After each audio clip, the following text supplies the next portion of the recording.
Welcome to Moments in the Word. I'm James Tyler, your host, and this afternoon we'll be reading from Proverbs chapter number 25. These are also Proverbs of Solomon, which the men of Hezekiah, king of Judah, copied out. It is the glory of God to conceal a thing, but the honor of kings is to search out a matter.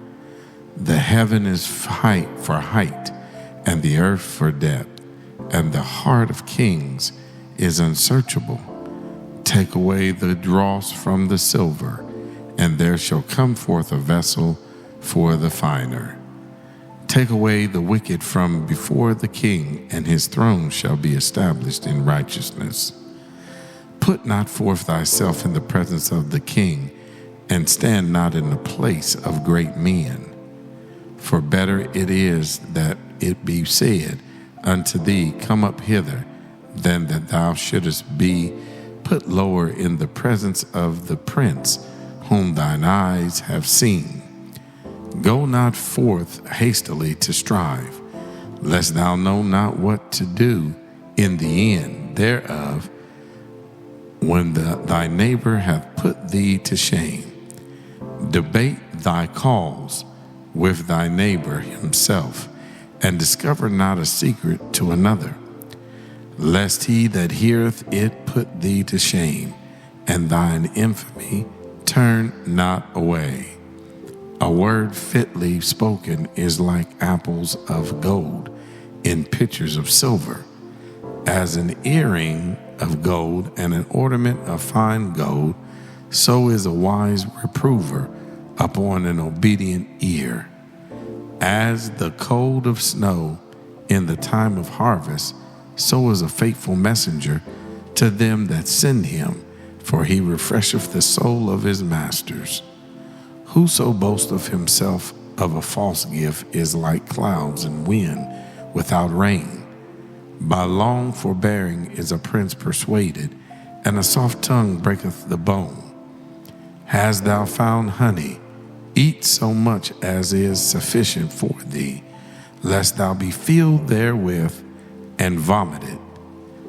Withdraw thy foot from thy neighbor's house, lest he be weary of thee and so hate thee. A man that beareth false witness against his neighbor is a maul and a sword and a sharp arrow. Confidence in an unfaithful man in time of trouble is like a broken tooth and a foot out of joint. As he that taketh away a garment in cold weather, and as vinegar upon nitre, so is he that singeth songs to an heavy heart. If thine enemy be hungry, give him bread to eat, and if he be thirsty, give him water to drink. For thou shalt heap coals of fire upon his head, and the Lord shall reward thee. The north wind driveth away rain, so doeth an angry countenance a backbiting tongue. It is better to dwell in the corner of the housetop than with a brawling woman in a wide house. As cold waters to a thirsty soul, so is good news from a far country. A righteous man falleth down before the wicked, is a troubled fountain, and a corrupt spring. It is not good to eat much honey, so for men to search their own glory is not glory. He that hath no rule over his own spirit is like a city that is broken down and without walls. As we turn and we look at the context of this scripture here, we find that, yes, there are some key elements in here that we want to point out today to encourage our hearts and minds and soul that we can incorporate them in our daily lives today. Here the context advises against self-promotion and encourages humility. In our daily lives, this means letting our actions speak for themselves and valuing others' contributions. Practice humility can lead to stronger relationships and better teamwork. Also, it this text, it compares a person without self-control to a city with broken walls. Developing self-discipline helps us make better decisions and avoid negative consequences. This can be applied by setting personal goals, creating routines, and seeking support when needed.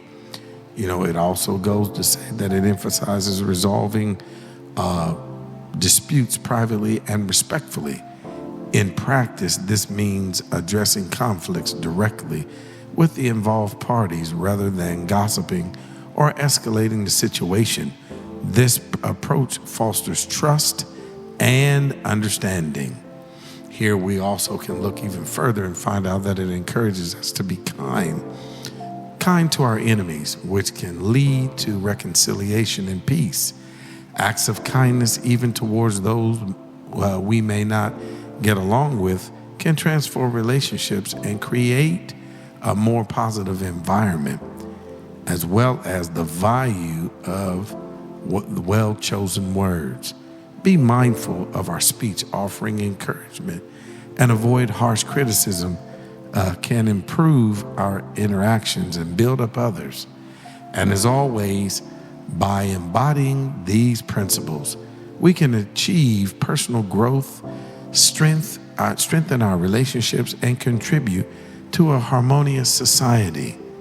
I'm James Tyler, coming to you live from the Castle Studios, and welcome again to Moments in the Word. God bless.